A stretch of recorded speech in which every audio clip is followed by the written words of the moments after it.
cherry and watch Tom Ross against, what is that? Taliaferro. Ryland, let's get that last name again. Ryland T. Ryland T. Ryland Taliaferro.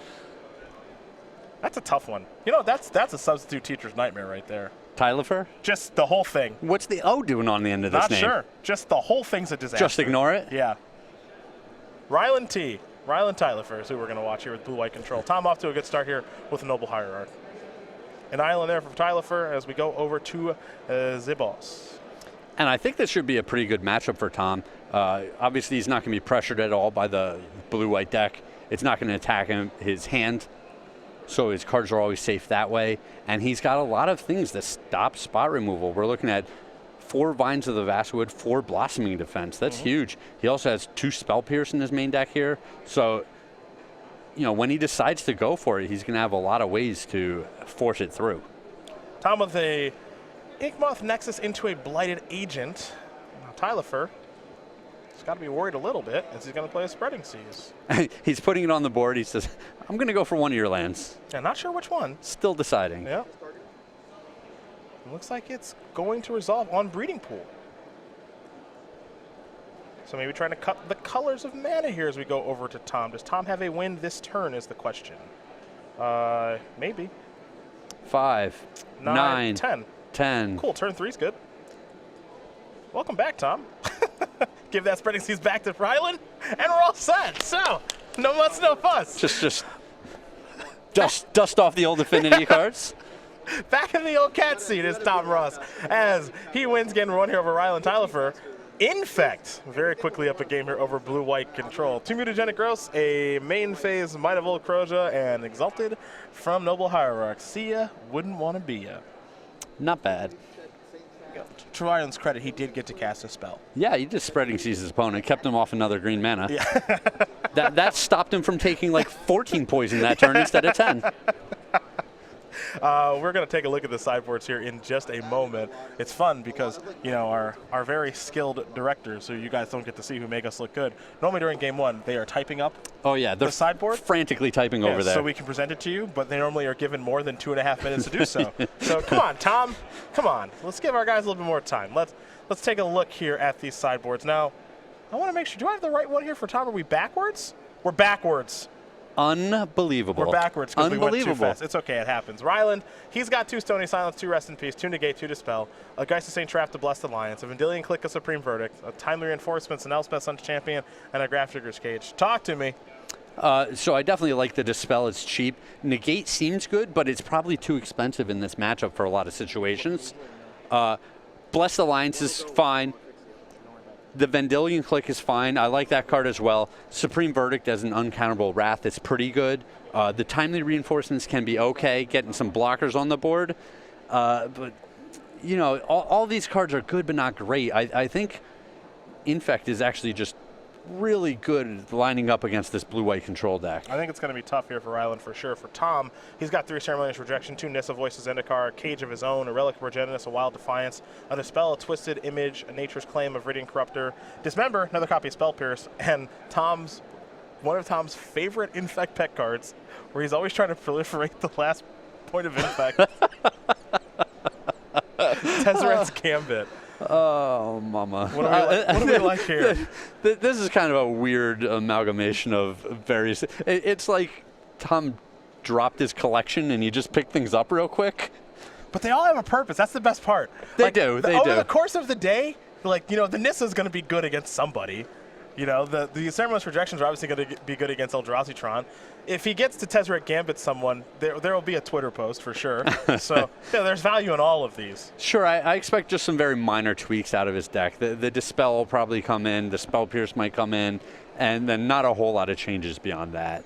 All right, there's the options there for both players. Ryland Taliaferro will be on the play here in just a moment. But let's talk about the SCG newsletter, shall we? That is your source for Magic the Gathering news. And we'll give you the opportunity to see highlights from some of our very best articles, upcoming SCG Tour dates and locations, along with SCG IQs and game nights near you, so you can take part in those awesome programs. We've also got our exclusive cardboard crack comic. Best of all, totally free to sign up for. Go to StarCityGames.com/newsletter for more information. Get signed up. You're on the internet all day anyway. Might as well get some of the best Magic the Gathering news around and read some of our very best articles, up to and including some from Ross Merriam, who I'm sure we'll see a little bit later today. For now, we turn our attention back to this match between the boss, Tom Ross, and Ryland Taliaferro. And we learn a little bit more about the boss, number 19 on our SCG Tour leaderboard, and your 2016 SCG Tour Player of the Year, who recently started training to become a volunteer firefighter, along with Michael Majors. I don't know if they still got this deal running, but 8% of all tournament winnings toward buying an NBA Jam arcade machine so they can lose to Todd Anderson and his phantom computer opponent that computer teammate he keeps talking about. And then, as I mentioned, it's you seem upset about this. Not upset at all. Okay, bitter is the word that you want. Bitter is the word that you'll get, because it's made up in a lie, mostly. I have to talk to Nick about that, getting that slide fixed. Well, it seems like what you need to do is what? Is help contribute a little money to the buying the arcade machine effort. Oh, okay. And then you can get your revenge. Okay. You know, avenge that just embarrassing loss that you have on your record. Yeah, that's what I'll do. That's what I'll do. That's top priority. Avenge a made-up loss, for sure.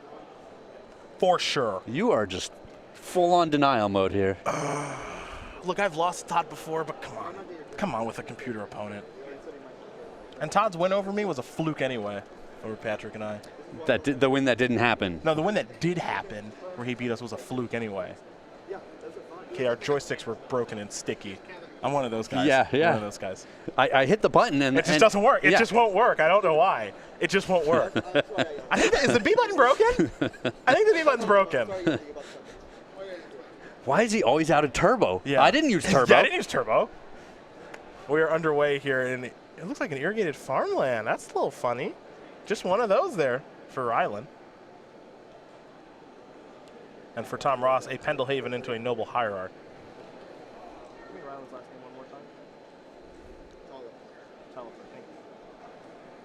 A flood strand there for Taliaferro, and we pass back over to the boss, who's got an Inkmoth Nexus and a Nissa Voice of Zendikar.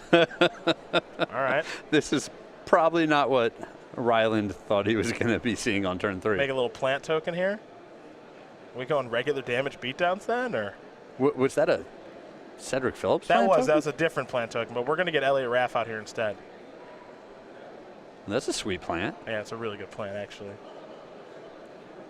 Elliot, an awesome judge, and he's getting a little camera time, as we have, I think, not once, but twice. Well, just once right now. Yes. Think once. Over to Ryland we go. Supreme Verdict the draw. Colonnade is the land. We pass back. And this Nissa might be a problem. I don't think Ryland's deck is really all that set up against Planeswalkers after sideboard. The question is, can Nissa kind of do it on her own? Yeah, just create such a diversified amount of threats. You know, if he starts building towards ultimating it, you know, it can potentially just get bounced with a Cryptic Command. Mm-hmm. But I think what he wants to do is maybe make another token this turn, next turn minus to spread out a lot of power on a bunch of different creatures. All right, he's going to go down now. Yeah, he's going to bring it down, which means he's going to power up the squad. Inkmoth now turns into a 2/2. And it looks like just attack with Inkmoth. Oh, why can't that plant token hang out? He wasn't invited to the party? Yeah. Elliot Nope. wants to get in there and Nope. not allowed. Nope. I guess Exalted makes some sense. No, yeah, got to leave the plant at home. All right, over to Ryland T. We're going to go. And this is exactly what I was talking about. It looks like he's got a land and a Wrath of God effect, but he's still staring down the land with a counter on it. He's still staring down the Planeswalker, so it's this diversified threat base that's looking really good for Tom here. And Taliaferro can play a land in a Supreme Verdict if he'd like. There's the island. Here's the verdict. So, Noble Hierarch and Elliot Raff, you're out of here. I'm going with Mr. T. Mr. T? Ryland, Mr. T. Okay. Well, Nissa, gone. Is he? Uh-oh. Oh, no, he's moving fast. Okay. All right. Well, How absurd. 2 mutagenic growths and Nissa in combination with an Inkmoth Nexus means that Tom Ross, he's all set. He's all set. Take a look at the clock.